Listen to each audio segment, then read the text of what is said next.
Sorry, I think I was muted. My mic got some issue.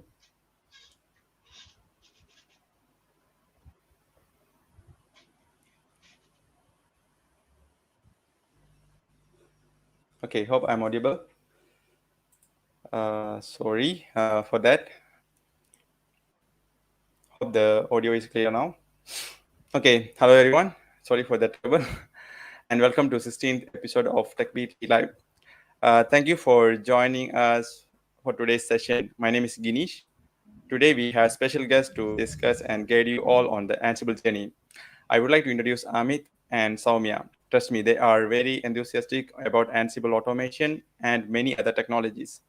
Technically speaking, we never met in person, but we are meeting and discussing every day online. How? Okay, we have this Ansible Telegram group, which is very active, and members are helping each other on their day-to-day problems related to Ansible automation. You will find the link to join the group if you are interested.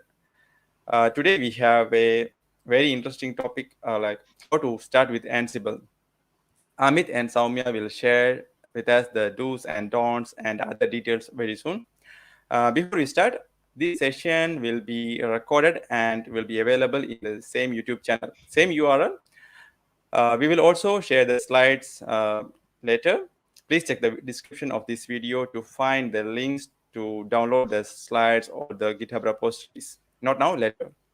We would love to hear, love to hear from you. So ask your question in the chat or comment box anytime. We will try to answer as much as possible. And also there will be a Q&A session at the end of this session. Today, we are going to discuss some of the topics like what is Ansible and how you want to know how you can learn the Ansible.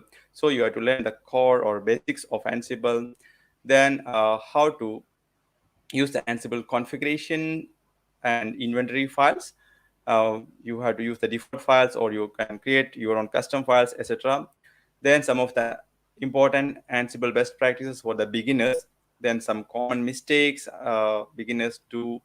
Then some of the courses, some YouTube playlists to follow as a beginner to start with Ansible, and how to set up your own Ansible lab to practice, and some community support, some Telegram group links, etc.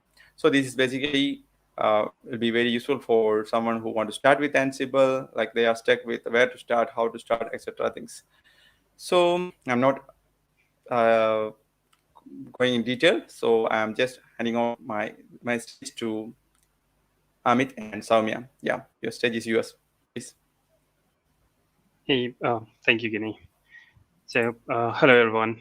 My name is Amit, and I totally have 5+ years of experience as of now, and have been working with Ansible since last 4 years. And I do have my friend here along with me, Soumya. So, Soumya, if you would like to introduce yourself. Yeah, thanks, Amit and Guinea. So currently, I have been working with Ansible for around last 3 years, and overall IT experience is around 5 years for me. I come from a I come from a banking domain currently, where we use the Ansible as an extensive automation tool for our day-to-day tasks, and we will try to figure out a lot of basic starter things that people might miss, or they want to understand those things here on our live session. So, Amit, can you let's start with our things. Yeah, sure.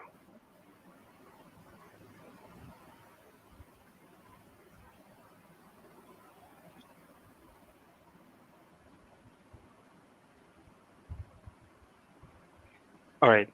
So, as we already know that Guinea has set some of the context here that what we are trying to achieve.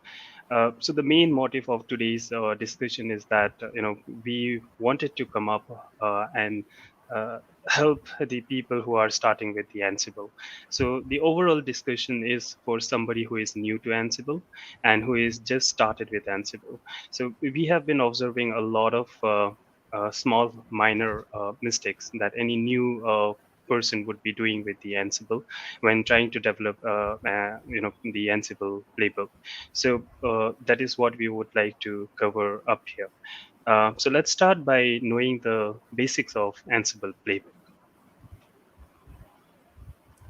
Yeah. So, in overall architecture of Ansible is to usually do the basic day-to-day task that you do manually in a layman term, but other than that it has a lot of other features that you can leverage out of it. So as we are starting with the Ansible, you might have heard of Ansible and Ansible playbooks.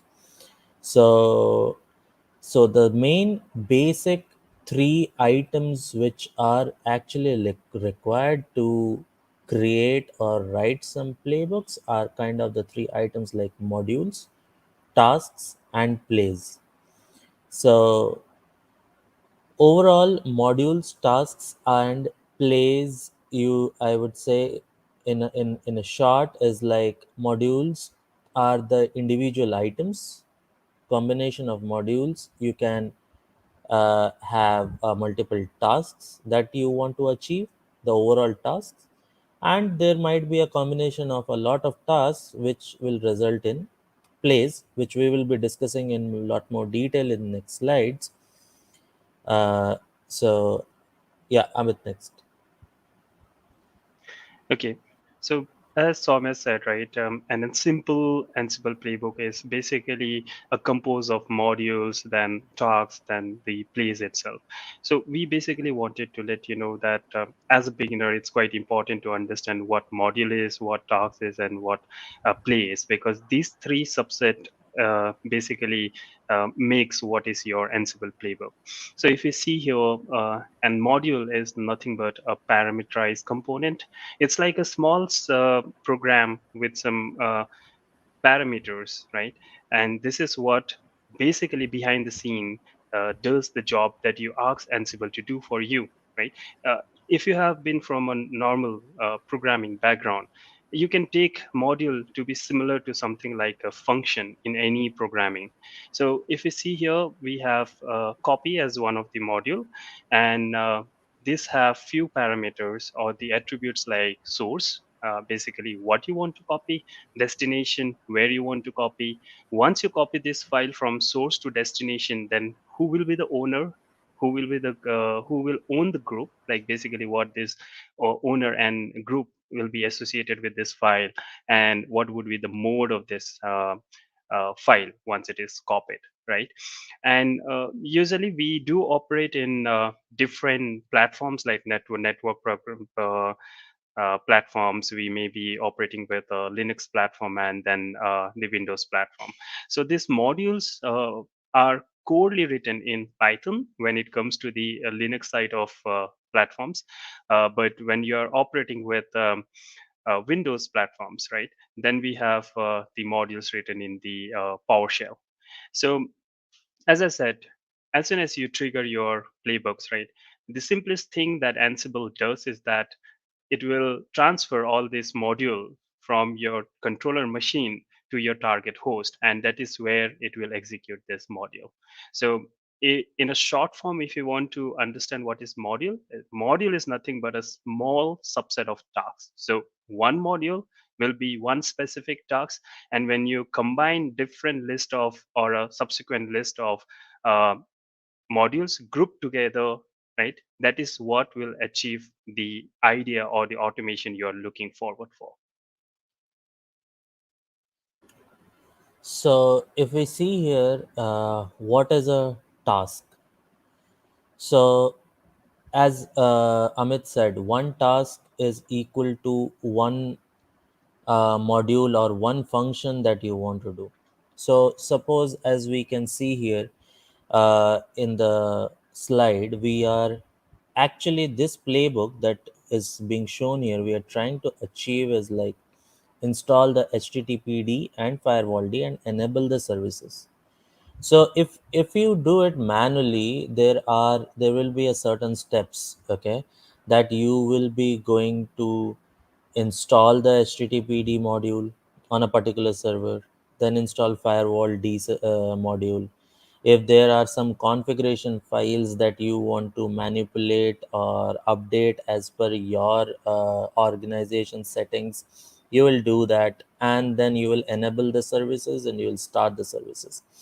So these are like certain 4 to 5 steps that I said that you will be doing manually from your end to complete the whole task. Now, the same thing you are going to do, or we are going to do in this Ansible, this slide, if you see. So, under the task section, we are having multiple tasks. So, if you see task 1, task 2, task 3, task 4, task 5. So, we have currently we have done it in task 5 tasks. So, since this is a starter module, there are a lot of ways we can optimize this task, but to make you guys understand like the each command that you will fire, we have transformed that to individual task here as a step by step approach. Okay, so if you see, first we are doing the firewall D installation. So we use, usually you guys might be using yum install firewall D. So the same thing we are using here, the yum module, which is the module that we will be using. The parameterized our input that we are giving is the name, as the package name is firewall D, and the state is basically nothing but there are three different state options that you get under the yum module, is the latest or present or absent. So ideally is like if you have latest, so as a option of idempotency, if you rerun this script again and again, and if there is suppose we let's start with better to start with the present one. So if you give a present, you don't have firewall D installed on your machine, from the repository, whatever firewall D latest package it will have, it will install it through yum module on your whatever target nodes that you are selecting. Now suppose if you use latest, in that scenario what will happen is like if you have installed any particular X version and you have a version Y, which is the latest version available in the repo, what it will do, it will again install the latest version on the target nodes. So the difference is like if latest is there, you have version 1 installed, the version 2 will get installed if present. But if you have present in your code, if it sees version 1 is already installed, it will not install the version 2, it will keep the version 1 as it is. So based on your requirement, you can uh, take the parameterized input, whether it is a latest or present, and absent is just it will remove the package from your node. So again, if we go to the task 2, we are doing the httpd install, then we are enabling and running. So if we see for enabling a service, or we use service command, so again the same kind of module we have as a service module. Then for starting also we will use the service modules itself. So ideally you no need to remember all of these modules that you need to use from your end while automating your things. It's uh, majorly all of the modules have generic names, or they will be the same commands names that you use. So like if you use yum install something package name, so yum is the module in Ansible. Again, like for copy you guys use cp, and so the copy is the name of the module. Even if you just give what you want to do in the Google, you will get the module name. So you can go through the Ansible documentation, you can find out the module names. There might, in Ansible documentation you will again get multiple options or other different options that you have. You can go through them, and you can use them. Okay, so these are basically each and every task that you will be doing manually, we are sequentially adding it under the task section. So these are all what tasks mean here in Ansible.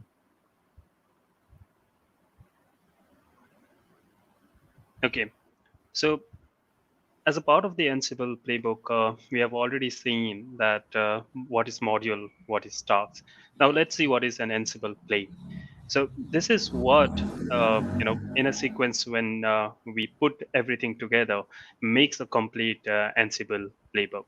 So if you want to understand in a very simple term what is play, the play is nothing but it basically gives you few information, which is, as you see here, it's been highlighted. That is what I'm going to automate, and what I'm going to automate, and where I'm going to automate.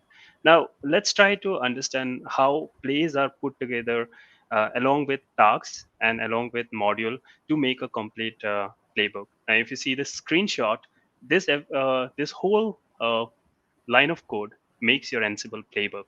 But a playbook can be composed of multiple plays. Like this one is my play one, and this one is my play two. Play one, as I said, what I'm going to automate. So that is to update my web server. Play two, what I'm going to automate. That is, it says by the name, update DB server. Now, where I will be automating this. So where my play one will get automated, that is on my web server host, and where this play two will get automated in the database host. So in the inventory, right, we will have a list of IPs grouped together with some group names. So maybe web servers, if we have five hosts with different five IPs, we will group them with a name called web servers. We will see how it can be done in a later phase, but just for understanding. Now, also, what plays decide, basically play is nothing but what you see here in a green highlighted text.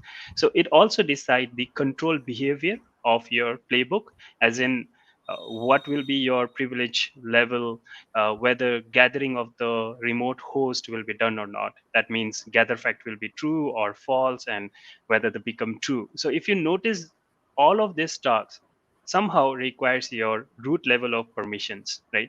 To install a package, to start a service, to so basically installation of the package and the service restart, or starting the service, we need to become a user who has the root privilege, right? Whereas transferring this file may require the root permission or may not, depending on where you are trying to copy, right? So if you want to summarize this, now let's try to understand from the reverse order. So your playbook basically is made of a plays where task comes into the picture, which is like one configuration. So a task is nothing but one configuration, that is your end goal of what you want to automate. And tasks will be having a layer of modules working together to achieve something that you want to automate. For example, here, this is one play. This have a one task that is equal to one configuration. And to get that configuration achieved, we are making use of three modules: yum, service, and template.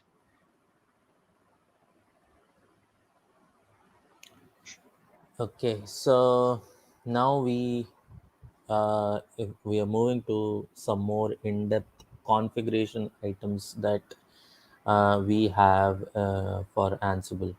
So ansible.cfg is a configuration file where you can edit a lot of things and you can change as per your requirement, as per your need, or as per your team's need or your organization need.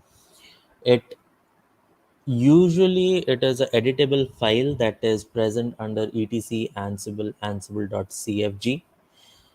That is a master default file that you will get every time when you install Ansible on your master node. So overall, if we see, it's Ansible and the connectivity. There are the Ansible is a agentless software. We connect it through SSH, but there might be a lot of different items that we want to configure from our end. Okay, It should not be the by default items that Ansible is providing and we have to use it. So those things you can easily change in ansible.cfg file. Now, if you see in ansible.cfg, if you see the actual ansible.cfg, there will be everything as commented out. You can uncomment those comments, and whatever keys you want to use, you can easily use them. Now, if we see in the slide, we are seeing there is an inventory.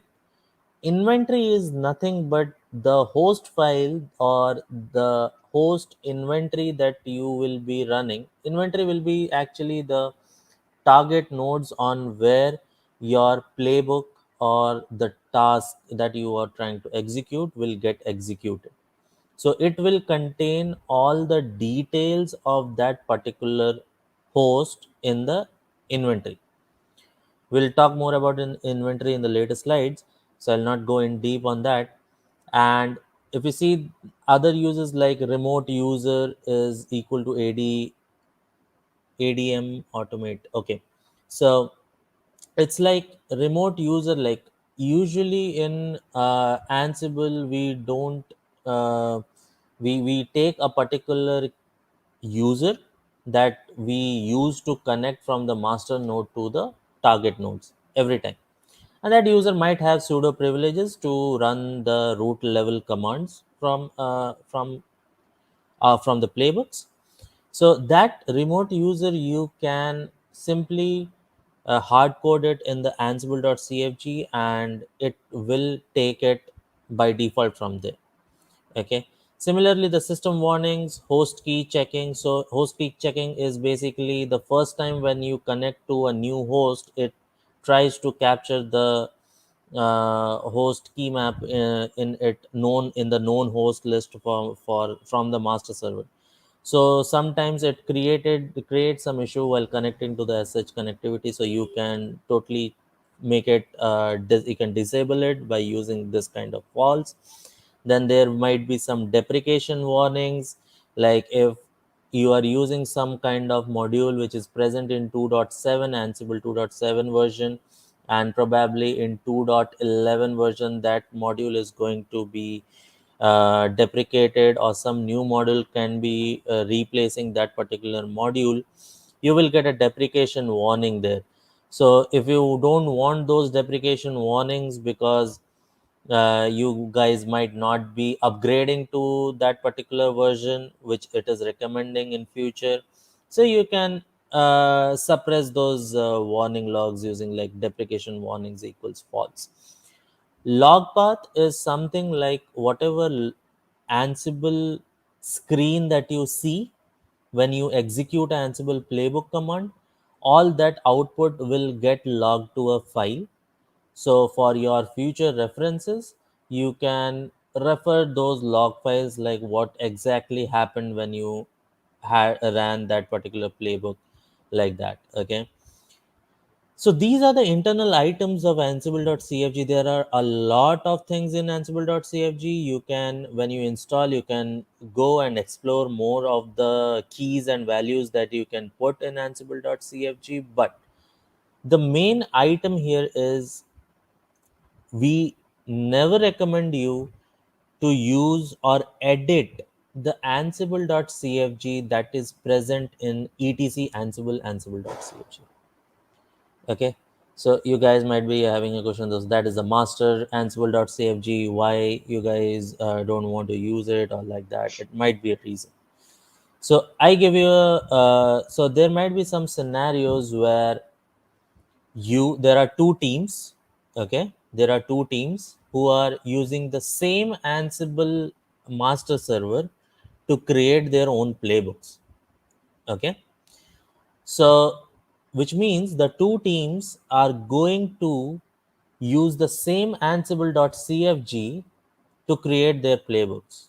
Now this is a totally hypothetical scenario or situation that I'm talking. You might not see it in your organization, but so, and those two teams are using two different remote users to connect to the machines. So you can't give two different remote users in one ansible.cfg. You either have to use two different ansible.cfg, or you have to give the remote user at the playbook level that you are using. Okay, so usually the remote users are given in the ansible.cfg. In Ansible, you have a privilege, or they have given you an option to create your own ansible.cfg on the working directory that you are working on. So suppose if you are creating a project, like if you see Ask Ansible group is one project, and under that folder you have ansible.cfg. Okay, so when you run the Ansible playbook command, it will search. So it goes on a reverse kind of order. First it will search for whatever location from where you are running the Ansible playbook command, whether the ansible.cfg is present in that location or not. If it is present, it will take whatever configuration you have defined in ansible.cfg, that will be applied on that particular Ansible playbook. Then if it is not present in that, it will go back to what user you are, and it will search for that user's home directory, whether the ansible.cfg is present on that particular user folder or not, home directory. If that is also not there, then it will go back to the etc ansible.cfg, and whatever the default ansible.cfg configurations defined, it will apply those configuration on your playbook. So these are the reverse kind of order that ansible.cfg, where you can put and how you can use in your playbook. Again, the inventory and remote user, whatever you are setting in ansible.cfg, you have a provision to pass them on the command line itself. There are certain arguments that you can pass, and you can like for passing the inventory file, you can use -I, like that you can use it. But if you are going to use a single inventory, same data you are going to reuse for each and every playbook, it's better you update the ansible.cfg. That's a one time update, and you can just run ansible playbook and your main.yml or whatever file is having your actual playbooks. So those configuration, you no need to ask your teammates like, okay, what inventory path you passed or what you are passing now, or you no need to remember. You just need to run your Ansible playbook command. That's it. So this is the thing that a lot of people have questions: how we can use ansible.cfg, where we should put it.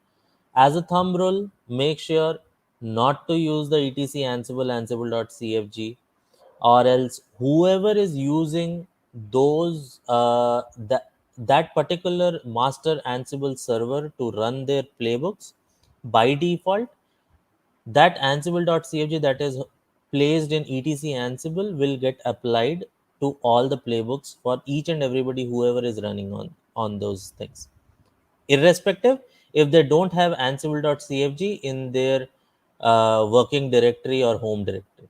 Then only it will get applied. If they have their own customized ansible.cfg for their particular projects, then it's not going to be a problem. But as a recommendation from ours, try to keep your ansible.cfg at the project level, so you can anytime change those values and play around it. Okay, so as we understood what is ansible.cfg, which is the configuration file that you get as soon as you install your Ansible, right? And as Soumya rightly said, that if there are two teams working in the same master controller node, and if we make use of the /etc ansible.cfg file, then there may be some clash, as in maybe there is a database team whose remote user is db admin, and maybe there is an application team whose remote user is apps admin, right? So there will be a clash. So that is why it is always recommended that this ansible.cfg file is created with a minimal information that is different in nature and not static to your global settings. For example, if your user is common for both the environment, database, and applications, you can remove this from here, right? And you can just simply keep it here. Now, we will move into the Ansible inventory. A simple one. As a beginner, you don't need to get into a complex level of Ansible inventory. It is always good to start with something easy to understand, so that in longer run it will be much easy for you to get hold of something complex, as in the nested level of inventory file. Now, before I move into the Ansible inventory file, try to observe. We have this as our project. Okay, this is our project. We have a Ansible configuration file within the project, that is inside the project level. And I do have one inventory here. And in the ansible.cfg file, I have inventory equal to dot slash inventory. That means my current path, and basically pointing to my inventory file here. So let's see. Where should I keep the inventory file? As simple as ansible.cfg file. It need to be in the same project level directory. uh, can we use the default /etc Ansible host? Definitely we can, but again, the same problem. Now, what is the problem? Let's assume that maybe the file is used by two team, and in the same file you have some other servers, and your operation is to do something related to app server, but somehow your playbook have starting block as host colon all, right? Now, if you make use of this file, then it will be a problem, because the Ansible will not understand that you only need to trigger your operation in the app server. It will pick up all the host which is here, and then it will go ahead and do the execution, right? That is why, if you see here, we have a different Ansible inventory file where we have different groups, like myself, which is referring to the Ansible controller node itself, and maybe a remote server which is of this IP address. So what is the benefit of having configuration file and inventory file together? Now, if you have been working, or if you have already started working with Ansible playbooks, the simplest command of running Ansible playbook is Ansible-playbook, maybe your group name such as remote, and then your playbook name main.yml. But if you don't make use of the ansible.cfg and the inventory here, then you have to give something like -i, that is pointing to your inventory file path. Now, because I have a CFG file which is already telling my Ansible from where to pick up my inventory, so I don't need to explicitly mention -i and give the path of my inventory path, okay, inventory file path. Also, when we get a lot of queries, or maybe in different groups, in our group, right, we tend to see the beginners mistake inventory file with the /etc host. So it is important to note that the host file /etc host is not same as your Ansible file inventory. There is a difference. /etc host is used as a local database. you know uh, Suppose, say, your environment, you don't have a DNS, which basically, as soon as we say ping xyz.domain.com, so it does not translate your FQDN to respective IP addresses. So during those time, we make use of this /etc host and keep our IP address associating to some FQDN together. Now, if you want your Ansible to operate to some target host, then you need to make use of this file. But again, as we suggested, this is not the right place to keep your inventory. So the right place is to get an inventory file created inside your project directory, as you see here highlighted with the red box, right? And then also create one ansible.cfg file here, and within the default block, give inventory equal to the path of this one. Now, this path can be relative or absolute path. It's up to you how you want to keep it. Okay, so That is basically which covers Ansible Inventory and ansible.cfg. But why we are talking about these two things? We already talk about Ansible Playbook, which is basically composed of module, tasks, and play. But if you see Playbook and without configuration file in inventory, it's like a bike without a petrol or bike without a key. You cannot operate your bike without having petrol within it, because it will never start. Neither you can start it without a key. So you can correlate a playbook in a similar way, right? Playbook is something which goes and does as a desired automation that you want to do.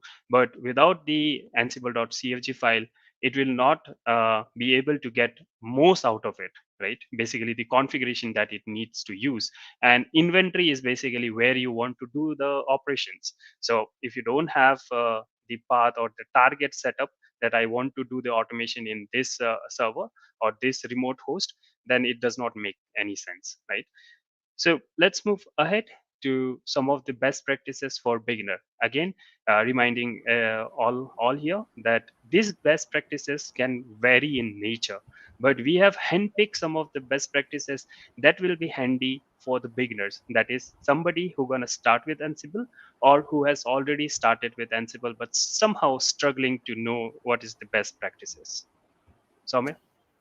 Yeah. So again, version control your Ansible content. So in the developer world, we or in the infrastructure side as well, we have seen people or every organization is using Git, Bitbucket, any of those version controlled items to manage their code. So always make sure you have some two or three branches where, because usually when you deep dive things in Ansible, people will ask to create roles basically. So for one particular task you will be creating one role, and that will be pulled with in other playbooks. So that's a little bit in deeper, we might will not address it in our current live session, but you might be hearing roles in Ansible world a lot of time.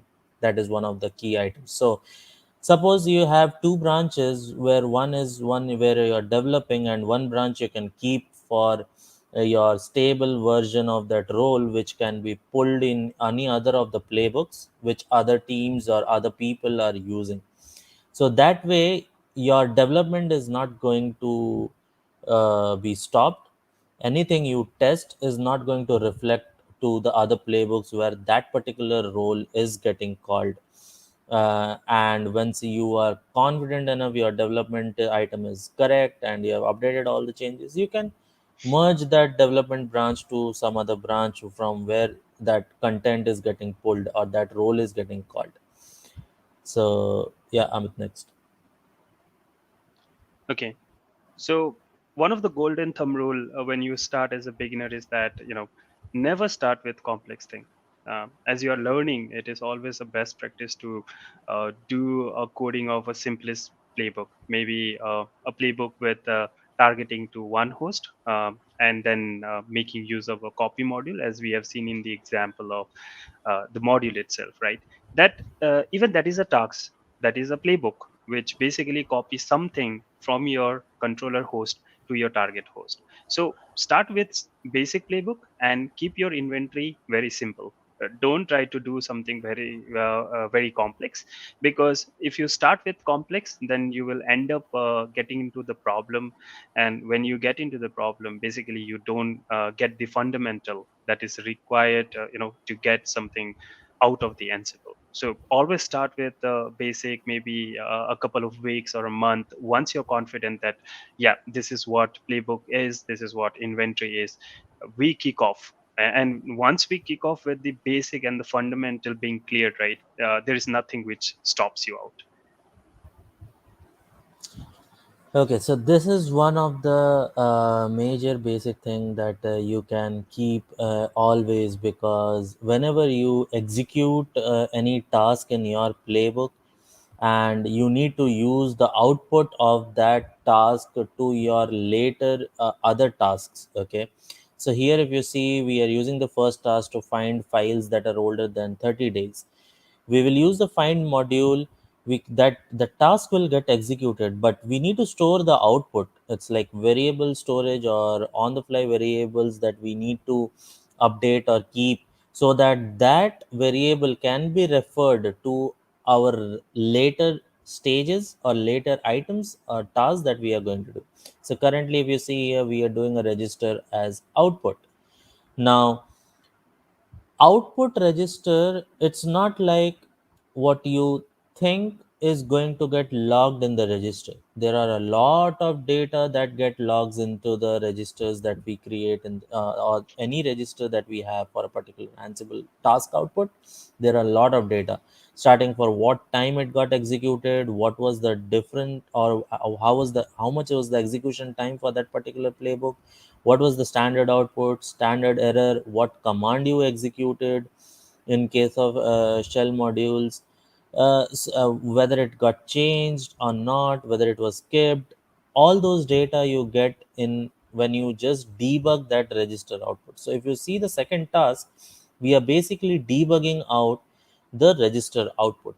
Now you will see, like we have done here as with items output dot files.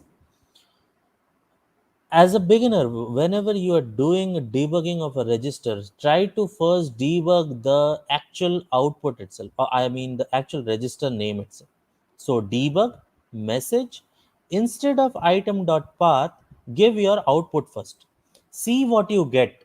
Okay, see what you get, and then if you, after seeing, if you see you are getting a list output. So suppose like here, output dot files. So you will get a JSON output which might have some of the keys in JSON, might be a list, might be a dictionary, depending on how it is getting aligned and what output you get. So here if we see, output dot files is giving us a list output, due to which we are using with underscore items, and item dot path is something. So output dot files will give you a list output of all the files that it finds. Item is each item that is coming under the files as a result of the list, and that data or each item might have a lot of data within it, like whether it is a block id, whether it is a directory, whether what is the path or file name, what are the ownership, like that. There might be a lot of things. So every data or every value have a key, will have a key. So item.path will be giving you the file path or the file name that it finds out in the above or previous task. Okay, so that way you need to debug, get the data that you want actually that to be used in your subsequent task, and then you use it at the later stage or at the end when your all playbook is complete. You can simply remove the debug tasks if you don't want them. If you don't want to log or show those things in the Ansible execution time, you can remove the debug task, but always make a habit to trigger out or to print out the debugs or the register variables that you create for each and every task before you use them subsequently on the later task. So that, because you might be thinking in a different way, like I might be getting this data like this, but as an Ansible, when it shows, you might be seeing it is showing in a different way. So better you debug the outputs every time. Yes, Amit. All right. So one of the common mistakes when you're using Ansible is not to make use of the modules, right? And rather than making use of the run command. Now, when we say run command can be anything as in the form of command module or a cell module. So what run command does is that it makes use of these modules like command and cell modules, where you directly give actual CLI based commands. So imagine that you are in front of some console, maybe your Ubuntu or RHEL based system, right? Now, to create a user, you basically give USR add apps user install. You will be giving yum install, and then to start the Apache services, maybe service HTTPD, or if you are in rel 7 and beyond, you may give systemctl start HTTPD. The problem with such run command is that these are not idempotent in nature. And Ansible being idempotent itself, it is important that you start looking for respective or module which can get these tasks done. So generally there are thousands of core modules, but sometimes we don't get it. So we are bounded to go with such modules. But it is always a good practice that go to the doc.ansible.com and find out your relevant modules. Does it exist or not? So what will happen if you go with this kind of playbook? At the first time, when you execute this playbook to your test servers, right, it will run without any problem. But if you run this playbook again, it will eventually fail down because this user is already created. So how you convert uh, this kind of playbook, making use of the modules? So for creating a user, you have a user module. To install something in rail based system, you have a module called yum. And then to start, we have a services. So no matter how many times you run this playbook, now this will be idempotent itself. That means it will go and check whether the user is created or not. If not, it will create it. If it is created, it will skip this. So it will not do any changes. And in Ansible, everything is color coded, right? So if something fails, you get everything in red color. If everything is okay already in a desired state configuration, then you get in green color output. And if something is getting created, like for example this app user is getting created for the first time in the server, then it will be something as orange kind of color. So uh, so that is why we recommend that, or everybody as a best practice says that, try to minimize the use of run commands and rather look for the modules that can do your tasks, right? Otherwise it will be a problem. The common problem that we think of is that you will never learn how to make a good use of coding to complete your playbook.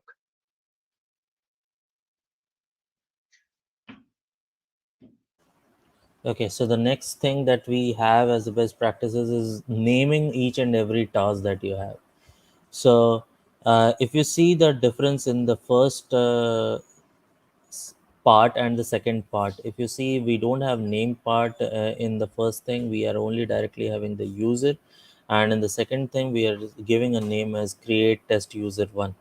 And the output that you see in the below part, the task in the bracket, you will see a user. So if you don't give the name of any particular task, it will just pick the module name and it will print it.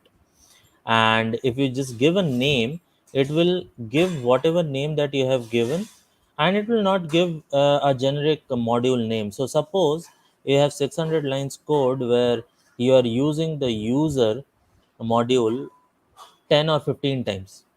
Okay, if you don't give a name for different users that you are going to add, okay, so based on your requirements. So suppose if you don't give a name there, like creating this user or that user, that time, every time it will, what it will return is user. The task name is user. If any user that is at the ninth or 10th level of task, or the out of the 15, if it fails, it will be very hard for you to find like which user it actually failed. And you might get confused or change actually working code to a not working code. So always make sure you do naming of all your tasks, and those naming should be the naming should be something like, it should not be a generic name. What you are achieving from that task, it should refer that thing. Yes sir. Okay, so as we come to a point where we know what is the importance of naming your tasks or your play itself, right? That is basically to identify which task is getting executed. And in terms of when you have a longer playbook, something goes wrong, then it will easily help you identify basically where and what is the error, right? The similar is to make use of the prefix and human meaningful name for variable, though we are not covering extensively about variable here, because keeping in mind that this session is about the beginners kickstart for Ansible. But once you move ahead, right, it is important that you understand that variables, we should keep it in such a way that it is meaningful, because your playbook will not be used just by you. It may be used by other teams or other people, and they need to understand what is exactly getting used in your playbook. So just see, as an example, if I keep my variable here as in the port 1 or port 2, this does not make any sense. It simply conveys that, okay, these are some port and it's a port 1, port 2. But if we convert this to some meaningful thing like an Apache port, which is 80, and Tomcat port, so it basically gives me a much broader idea that what this variable is and where it gonna be used. And finally, it becomes much easy when you share the same playbook with multiple people, so they don't get confused. Basically, you as a coder of the playbook, you know what you're coding, but when you share the same content with multiple people or larger audience, right, so it will be difficult for them to understand. So when you code something, not just an Ansible playbook, right, when you do something, always keep in mind that what you're doing right now will be used by somebody else in future. So always make things simple so that other people making use of your things, they can make sense out of it. Yeah. So always try to use the native YAML syntax in while writing your code.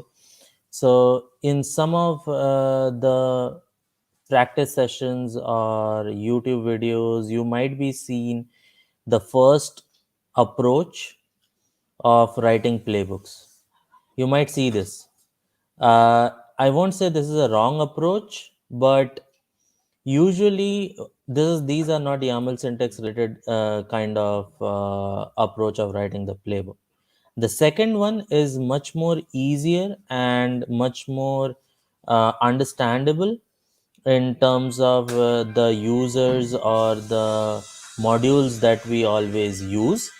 Okay, and sometimes it happens it's very easy to read the code when you write it in the second format rather than in the first format. And always, if you see in the first format, the equal to, like the name equal test user 1, then the space is there.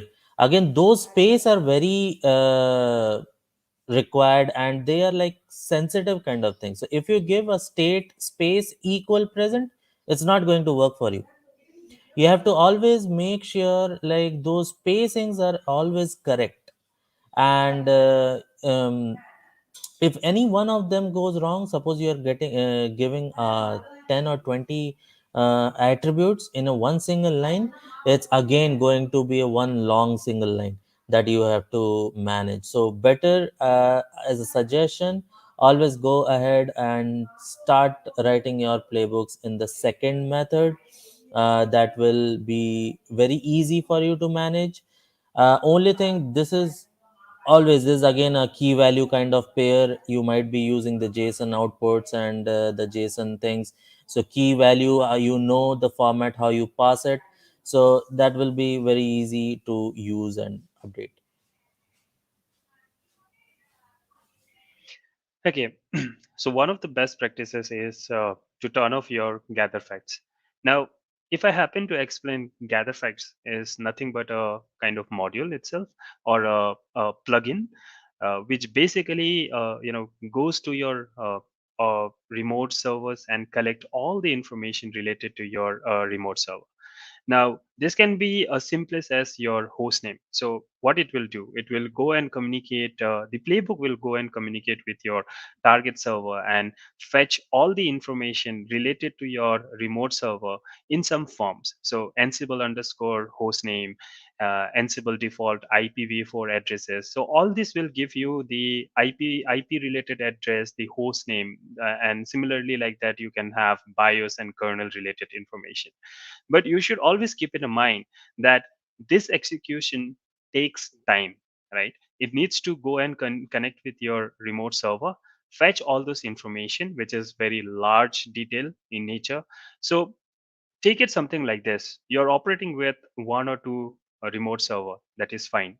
But what if your operation requires to go and do some automation in 100 servers, 200 servers? So it is always the best practice to keep it off if you're not making use of any of the facts from the target server. So if there is no requirement where your playbook needs to make use of Ansible underscore host or fqdn, as in the information or the variable facts that is coming from the target server, keep it off, because the execution will be twice when you make it off compared to make it as true. So this is basically very important when you want your playbook to run in a high speed.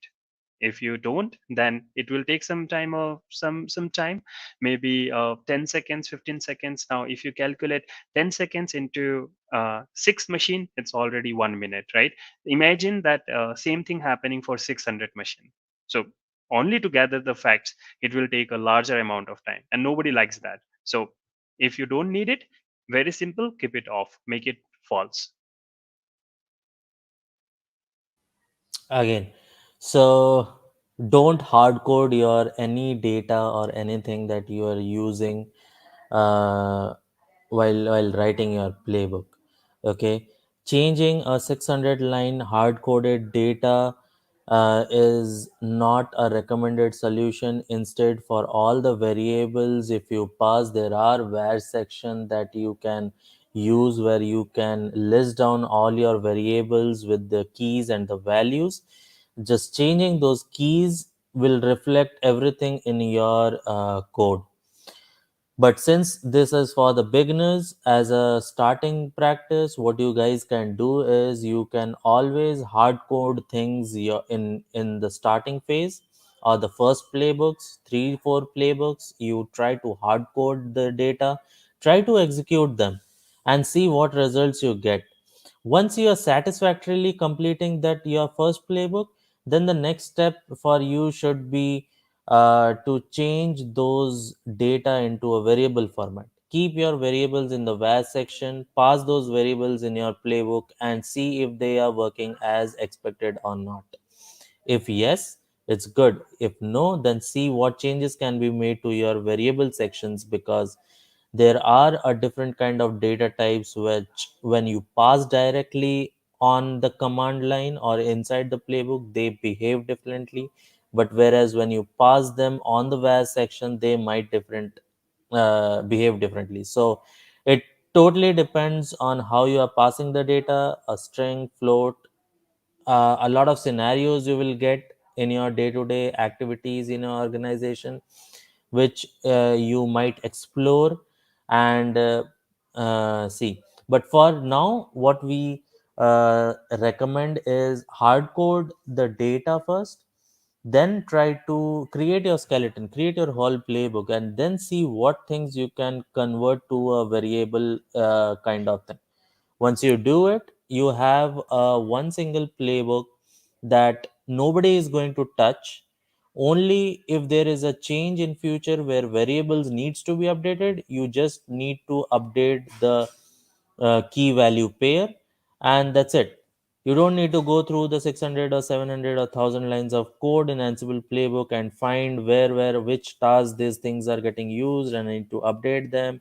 You will do some control F and find those values and then update it. So that's the uh, logic behind using the variables.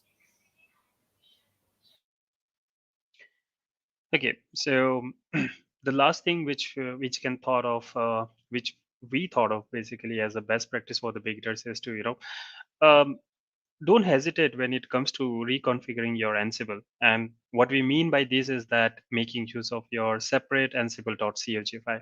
We have already discussed about how important it can be, making changes in the ansible.cfg file.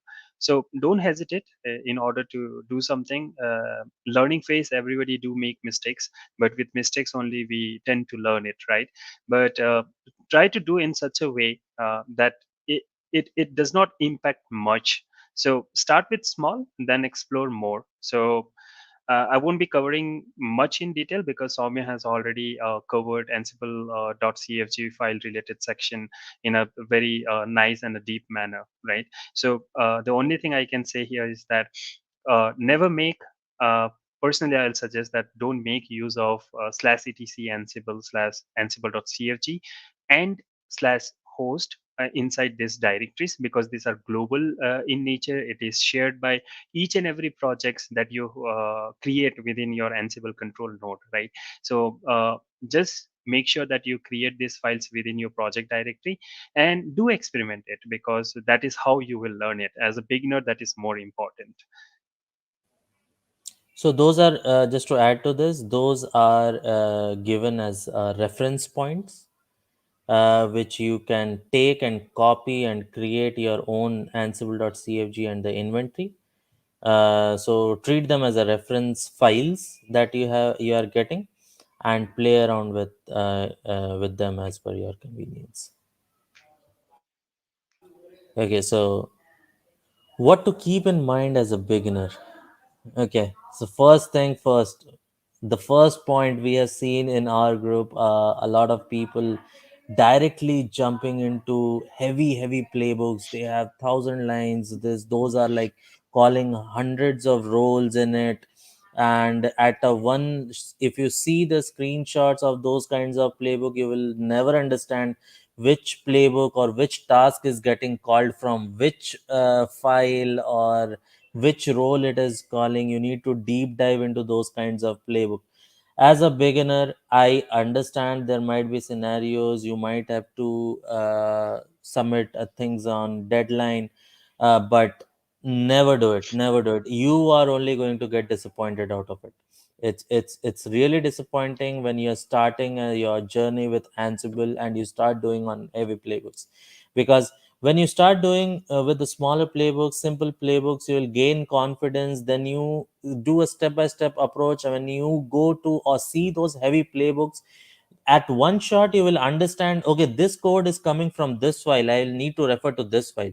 You don't need to just search on each and every file, okay, where is this file. You will directly, that instinct you will get, okay, this is the file that I need to refer, that is the file I need to refer, this role I can get from this location.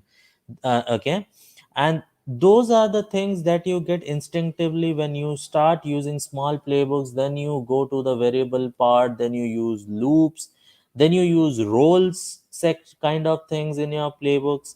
So basic first, clear all your doubts, clear all your basics, how the Ansible infrastructure works, how playbooks, how things are getting called, what are the infrastructure or the architecture is of the Ansible. When you get to understand these things, handling heavy playbooks will be very easy for you guys.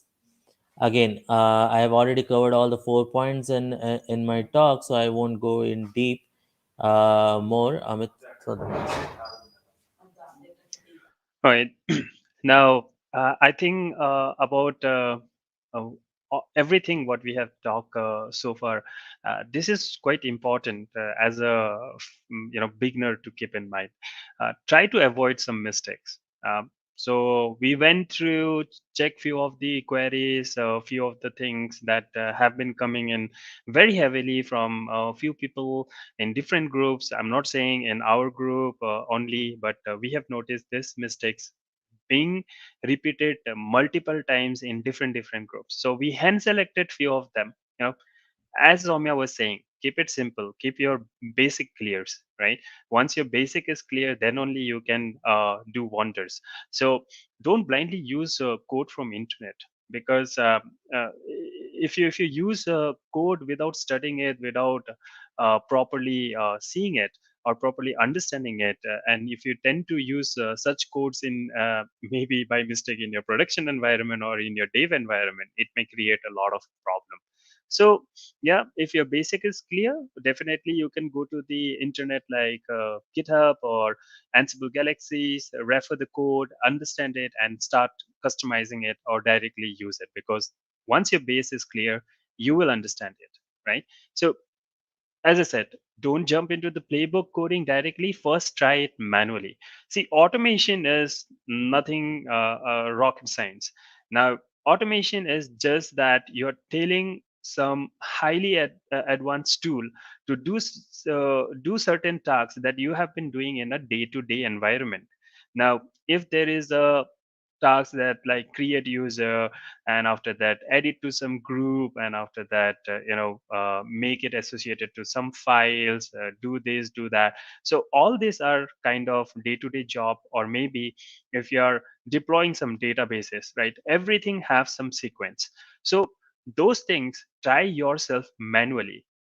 If that is happening manually, 100% it will work with automation. And doing it manually, basically you get an idea that okay, what is the flow? First of all, what I do, say for example, you need to create a directory. After creating a directory, you need to create a user. After creating user, you need to make it a part of some group. So definitely if you need to make that user part of some group, you need to create that group as well. So that will be your sequence. So whatever you need to automate, try it manually first. Make a note of each task. So each command you hit manually, that is your one task or one module execution in Ansible Playbook. So this is quite important to remember. You cannot directly start with Playbook without manually doing a hands-on to something that you want to automate. Now, don't make use of the global host file, that is the inventory file inside /etc ansible, and the ansible.cfg file. We have already discussed about it, so I don't want to get into the deeper talk. And the fourth point is, don't just look at the playbook, right? We have seen many people, we don't have much time, so what we do is that we go through some overview videos, we go to some Udemy related courses, or maybe any YouTube playlist and all, but we don't do the hands on. So what will happen? Because as you are saying, you get a confidence that, oh, okay, fine, I can get this done, right? Everybody do have those kind of feelings, but until unless you don't actually execute that in your own environment, in your own labs, you may not be noticing small mistakes, like Soumya was referring in the native YML syntax, that even those are small one space will make a big impact. So when you code yourself, when you practice yourself, then only you tend to understand that, okay, fine, this is not how it looks like. So what you see to what you do have a very large gap in between. So always practice, do a hands-on, then only you will be able to clear your Ansible basics a lot, right? And finally, the biggest mistake which we have seen is that making use of the root credential. Please understand that when you are working in the customer environment or in a production environment, you will not be getting any root uh, credentials. You will be basically provided with some uh, service account, maybe an ADM admin or ADM Ansible kind of things, and that user will have to go and do certain tasks. Obviously, that user will be given some permission, as in the keeping into the VI sudo and giving some root level of privileges, but never in your own lab setup directly go and start doing practice with root user. Okay, so that is the golden thumb rule. Okay, so where to start for this? I would like Guinea to come in and give a brief about all these courses, why we handpick them, and what basically is good for you. Okay, thank you, Amit and Soumya. Actually, that was like long, but a lot of information was there. For those who want to start, they are struggling like, okay, I want to learn Ansible, but I don't know where to start, what to start. And also, we have created some videos. So what we have done is like we cover all the core concepts like how Ansible is working, each like the variables, host file, the inventory, all those things. So this is already, we have created a playlist, so you can access from here. We have a lot of videos in YouTube. I mean the free videos. You can refer that. So we are just recommending this based on our experience. So we just created this one, and we have also another good playlist from Jeff Geerling. Maybe you already know that. Um, so you can see the link here. We will give this link, all the details in the video description later. So you can start with these YouTube free YouTube videos. No need to join as member or nothing to pay. Just start with these videos, and if you find any other videos, please share with I mean within the community, so we can just create the playlist and share with everyone. So you can start with these videos, but as Amit mentioned, practice. You have to just not even now you are watching, this is something like more theoretical part, but if you are watching something more on the side, like you are to write the playbook, configure this credential, run this playbook, you have to try by yourself by creating the lab. So that one we will discuss very soon, and then only you will understand. So the videos or the courses will just help you to understand the concept, but only by practicing you will get more idea, okay, how this is working. If you execute this with this parameter or this parameter or this credential, will it work or not, you don't know. So you have to try by yourself.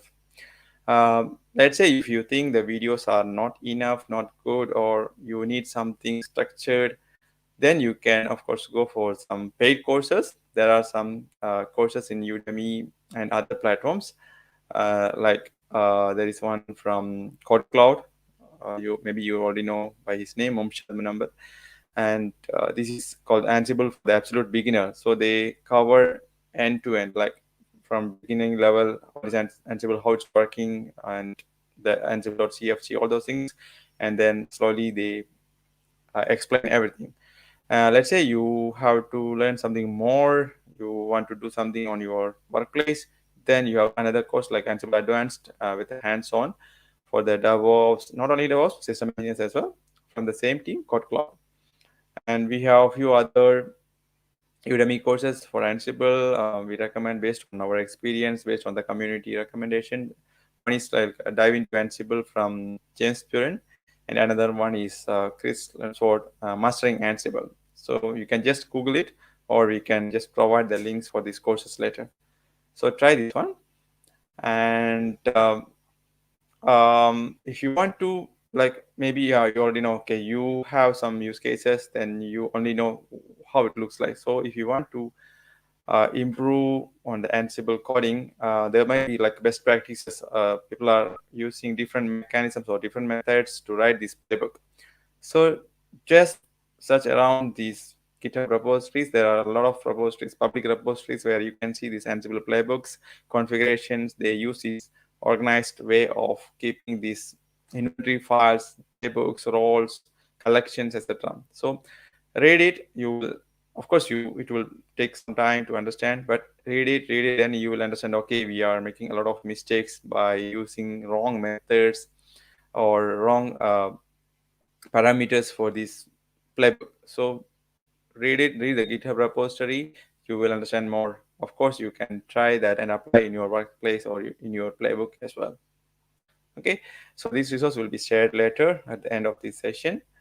And of course, I think we can go to the next one. We have to cover something more. Yep.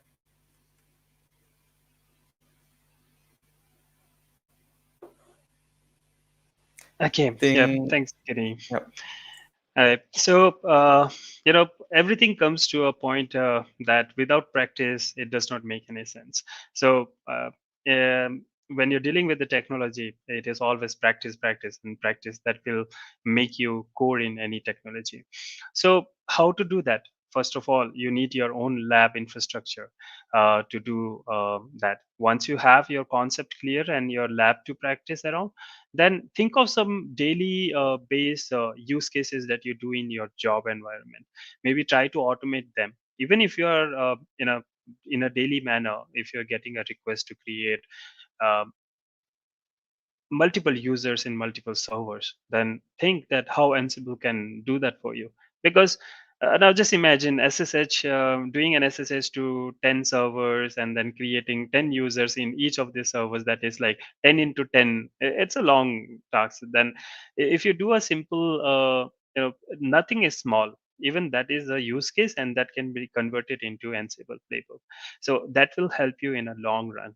Now, uh, if you see this GitHub link, these are basically kind of a workshop that we have taken from actually the official Red Hat repository itself. So there are a lot of information to process, right? And we didn't want it as a beginner, you get overloaded with the information. So what we did is that we handpicked some of the information from the official repository. We modified the same and kept it into this repository. It is intended to change in future. We may move this repository as in a mirror type to our group repository, which is Arcs Ansible group repo, which we have. We may move it to there, or we may keep it here itself, but we will improvise it more and more, right? So this will give you a detailed structure, as in something what you can do of. We have been hearing a lot that, okay, I know Ansible, I have gone through some courses, but next what to do? So this is your answer. This is what will help you out.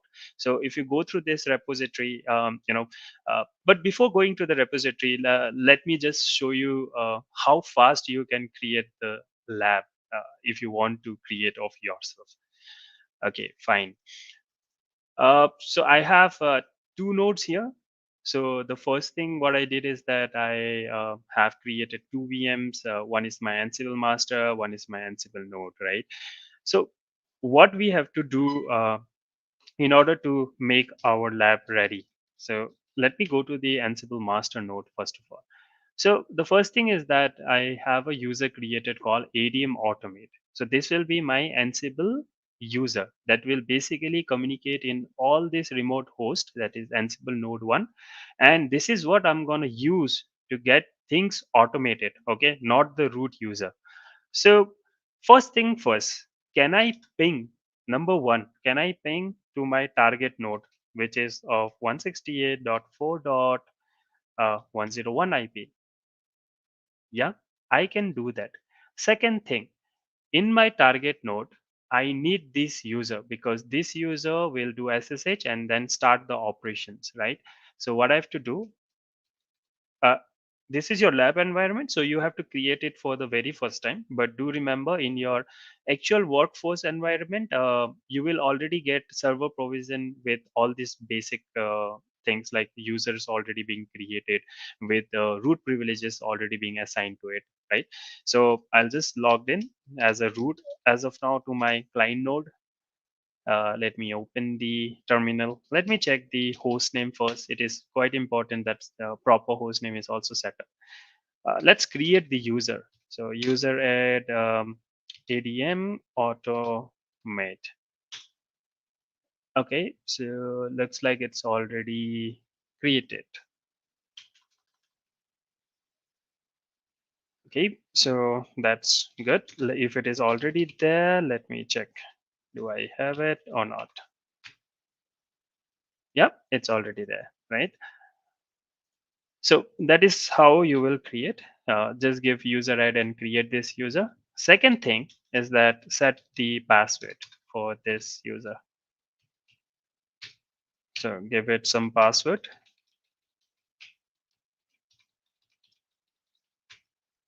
Okay. Once that is done, because Ansible will transfer all the module as a user ADM automate to this node, that is Ansible node 1.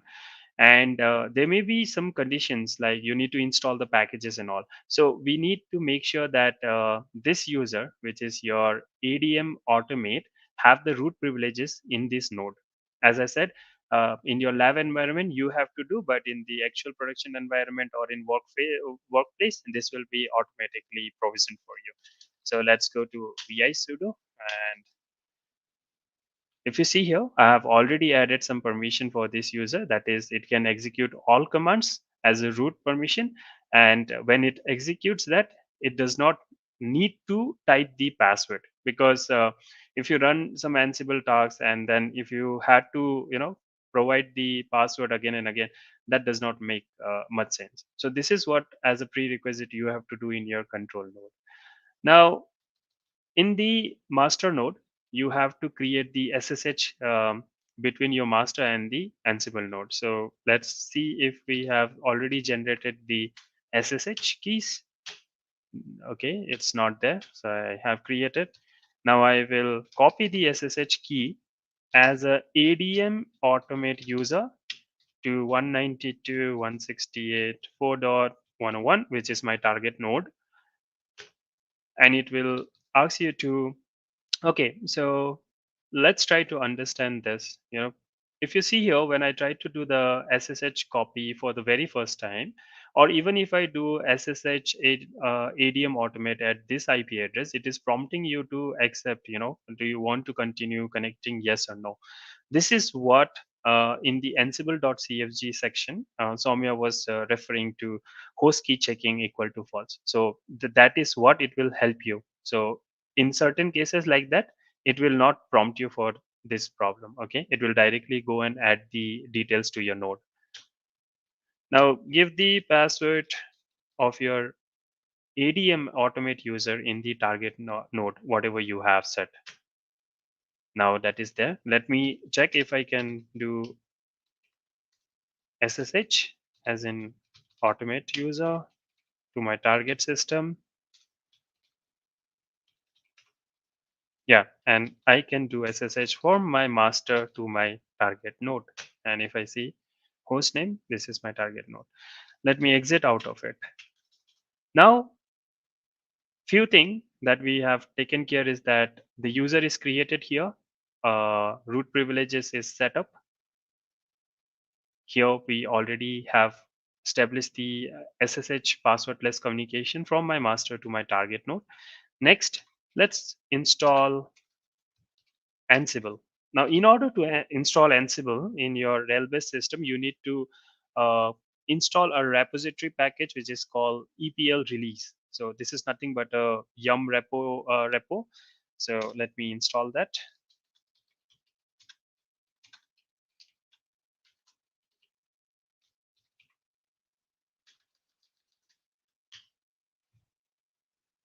So it will go and install one yum repository, and that is where we will find all the Ansible packages, and it will help us to install the Ansible into our master node.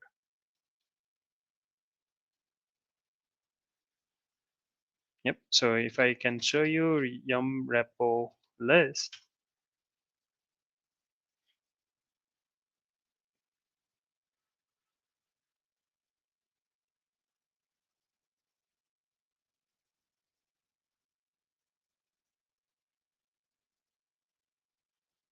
So this is what the repository package is. Okay, it may take time to refresh all the database. Yep, so this one. So this yum repository is responsible of providing you the Ansible RPMs. So you need to install. And again, this user already have the root privileges. That's why I'm able to install the packages by appending sudo in it.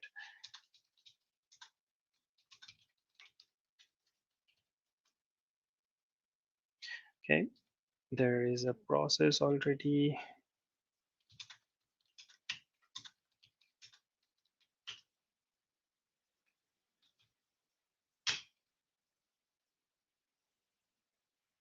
Yep. So that will install Ansible for me. So it's as simple as this. It's very simple to install Ansible into your master node. It's not very complex like other tools. So let's check if Ansible is properly installed, and I will do Ansible -- version. This will give me all the detail related to my configuration file and all. As we said, right now Ansible 2.9.25 installed, and by default it will always refer a config file at this location. That's why we are saying that don't make use of it, because each and every playbook or your projects will refer to this by default until unless you have created explicitly inside your home directory of the user or the project directory. Now, let's see. The first thing we have to do is that let your Ansible communicate with the target node. So how we do that? Let's create one project directory. My first project, right? Let me get into this. So as we said, this is my project directory. So the first thing I'll do is that I'll create inventory file, and I will have my target node added to it, 192.168.4.101. But I will also group it, because it's always a good practice to group your target into some useful name, because you cannot remember IP addresses just like your DNS, right? Why do you have a DNS name? We can always keep IP addresses, but google.com is much more easy than the remembering IP address of the Google. So just like that, having a group created like group one, and then associating my target machine IP addresses into this group is much helpful.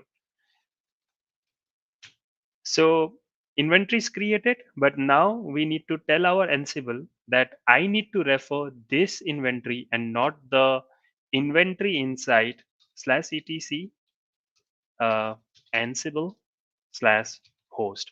So if you don't tell explicitly to your playbook or to your commands, ad hoc commands, that you need to refer this inventory file and not this, then it will always go and check for this. So how can we do that? Let's create one Ansible CFG file. So let's have a default block created, defaults, and then say inventory. So I'm not doing much here. So as Soumya have mentioned, right, in one of the things, that keep it what you need, because the rest of the information will automatically come from slash etc ansible slash ansible.cfg, right? So that is where it will pick up everything. But right now, as per my need, what I need is that I need to point my project to pick up the inventory from certain locations. So I will say inventory,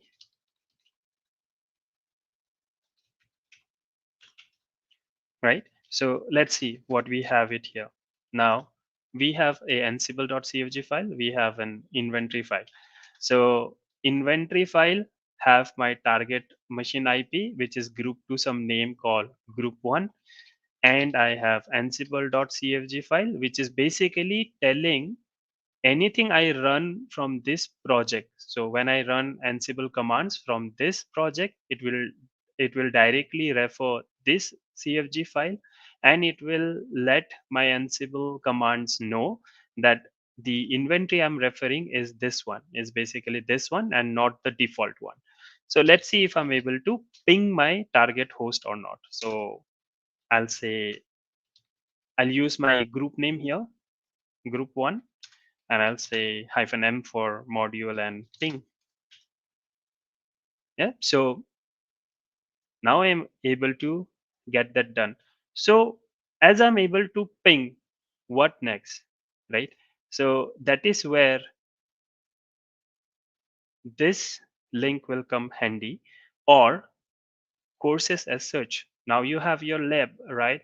Once you have your lab, you can go ahead with these courses and start practicing of your own and try to clear your basics. So if you want, if you're somebody that you don't want to spend longer times on video courses, you can go with this GitHub link, which will, I think, take 4 to 5 hours if you go in a serial manner. So let's try to access this and try to see what it is. Okay, so as you see, this guide has been forked and edited only for the command line content from the official Ansible exercise repository.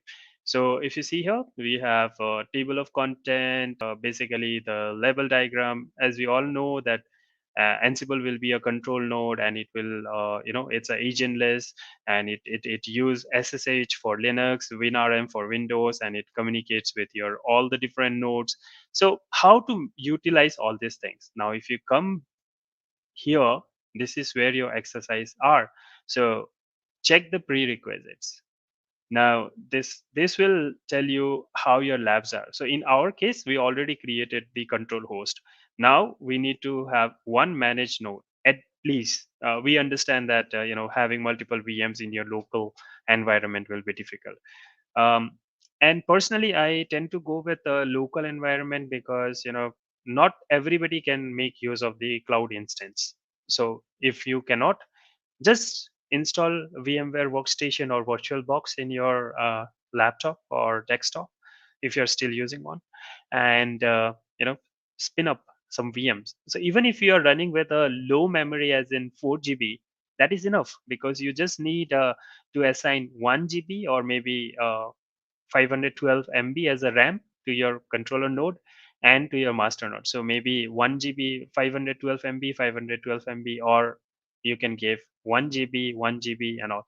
To kickstart with something, only one control machine and one managed machine is more than enough to clear your doubts. So if you go in section wise, then how to access it? Obviously, this student in my case was ADM automate user. This was my target IP address as 192.168.4.101. So this is what we have to do. Then working with the lab challenges, then navigate next. So as soon as you click here, it will take you to 1.2 ad hoc section.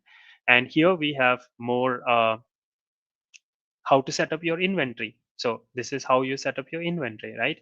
So this is a simple static inventory. It's not even a complex JSON kind of inventory kind of things. So it's a long list, but if you follow this one, I'm pretty much sure that your basics will be clear, right?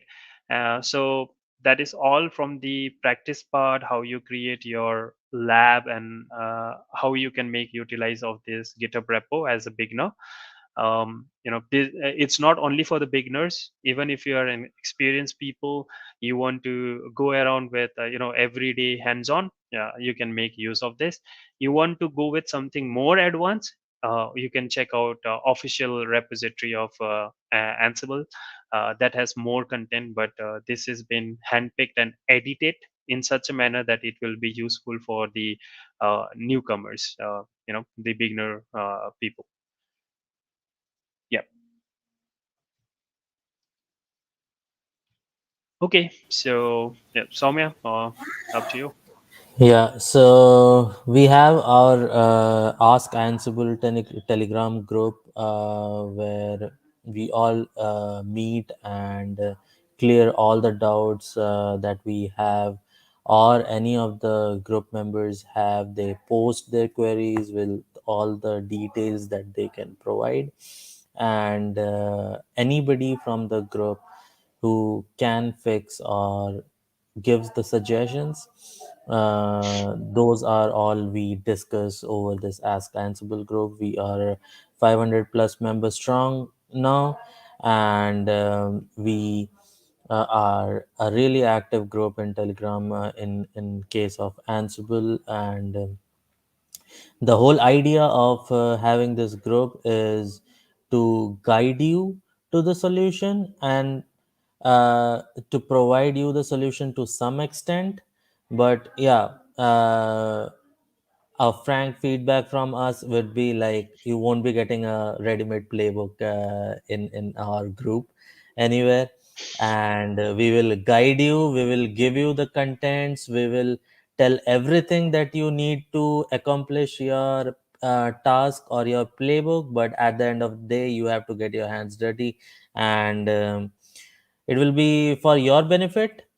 It's not for our benefit. You, if you do or research those things, it will be for your benefit only. So that's the whole idea of having this Ask Ansible group in Telegram.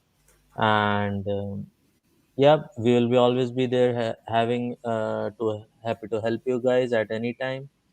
Guinea is there, Amit will be there. There are a few other people with us in the group who are actively contributing in answering and closing the queries of all the participants out there in our group. Okay, thing done, and thank you, Soumya and Amit. It was a wonderful session, I would say. So we will go ahead and take some time for questions now. Just a reminder, please be sure to type your questions into the chat box, and we'll see. Um, there were a few questions actually. One was okay. This how to handle the credential error in Playbook using block and rescue. I have answered already, but maybe Amit or Samir, you want to explain something here? Yeah. So personally, this is very complex question, but if I tend to answer it correctly, see, when your playbook gets executed, it makes use of the remote credentials at the first level itself. So in between, it is not that it will make use of the credentials again. The connection is already been set up, right? So um, so that is what I will say, that it does not make the connection setup in between, but the credentials are used already at first. But we'll be happy to help you. Maybe if you join the group and post your error that you are facing, then it will make things much more clear to us, and maybe we can help or suggest more on it. Yeah, Okay, also, that's great. so to add it, the credentials can be as an input to any kind of Python code which might be connecting to some kind of database. So this is the generic scenario. So understanding your scenario with which your question responds, based on the question that you have given, we are understanding the credentials which we are trying to or using to connect to the host. You are referring to that, but there might be other scenarios where you might be using credentials. Those things inside anything inside the task level or the playbook, we can use the block and rescue method to address those situations. But the credential which we are using to connect to the host, that are not in our control to handle them. Yes, correct. Yeah, thank you for explaining that. So we have one more question. I have already answered, but actually something like how the task execution will be in the same order or something like defined. Yeah, someone can explain. So Um, that will be again in the same order that you defined. So again, we are automating the day-to-day steps, the manual steps that we do. So for achieving any task, you do certain steps manually. When you do it manually, the same thing we are transforming it in Ansible tasks. So anything that it will be executed as per the order, as per the task that you create.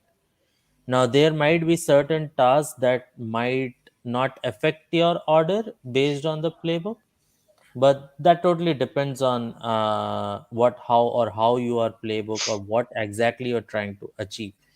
So again, it will be in the order that you write, and one by one it will get executed. Yeah, Amit, you want to add something more? Yeah, so at the beginning of the discussion or the conversation that we started, right, there was a section, what is the talks? And next to that, there was a screenshot. And there we were showing that the talks one, talks two, talks three, right? So that is the order that your talks will undergo. So it's always from top to bottom approach. So as soon as you have your host declared and then tasks, and inside the tasks block that you write your first task, second task, so it will be always in the top to bottom approach. Yeah, great. Okay, thank you.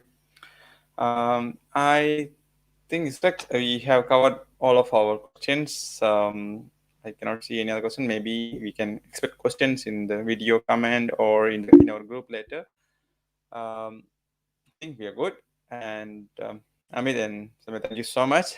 Is there anything else you wanted to cover before wrap up?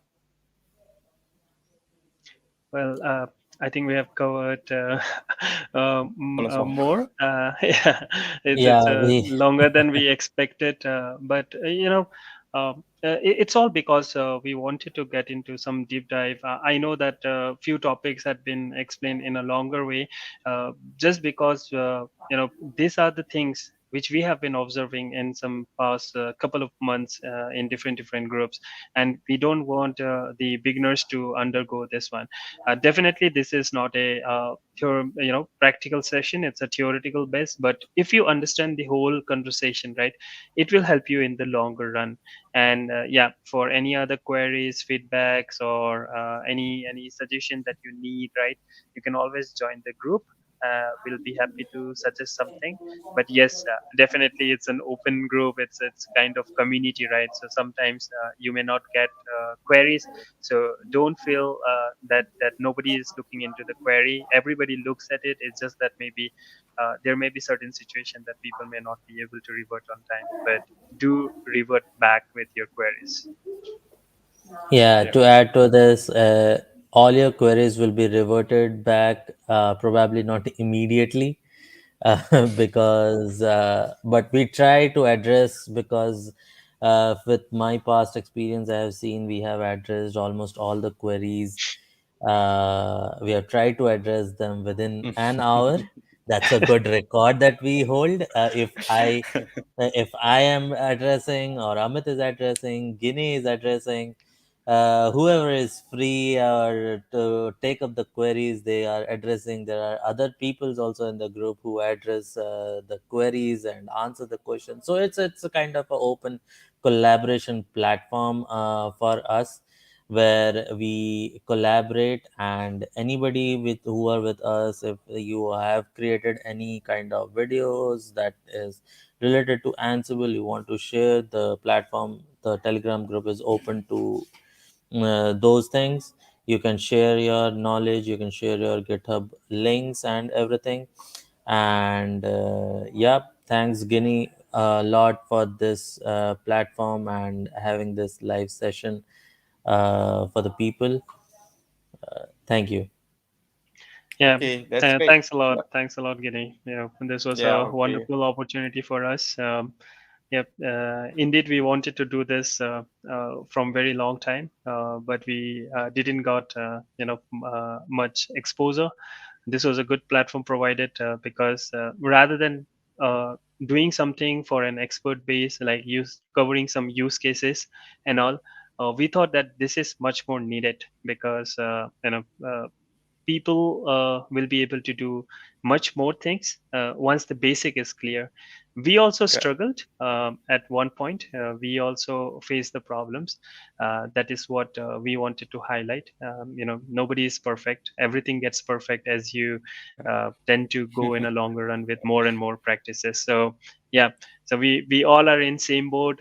You all are welcome. Join our group. Be the active member. We together. Let's work out on this. Again, to add, if you personally, Amit and Guinea, they know, I have been working with Ansible for almost 3 and more than 3 years, but I have not even touched the network part. So if anybody asks me to automate some network devices or write some playbook for the network side, I will be totally new to that part. And so take this, everything that is present in Ansible is not that it's a very vast topic. People have been working on different projects. Some people, they are totally into Windows, some are totally into Linux. Like, if I take my option as, like, I'm totally into Linux. I work very less, get a chance, very less chance I get to work with Windows. Whereas have seen Guinea working with some network items a lot. Amit has worked with Linux and Windows as well. So we have collaboratively, we have good knowledge base, I guess, in our group. So just whatever silly questions, even if it is a silly question, I would suggest you guys drop it. We would be very happy to address those things. So Great. I think you are good. And so I think we cover everything. So thank you everyone. We appreciate you being here, and thank you Amit and Samia for sharing such a wonderful session with us. Hope we will have more such sessions very soon. We will have more sessions on other topics as well in the coming days. Please submit your suggestions and topics via our comment form. And thank you again for joining us today. And we will see you next time. Okay. And I think no other questions. I think we can end the session. Sure. Okay. Thank you Thank all. you. Take care. Thanks, everyone. Thank you all. Bye bye. Take care.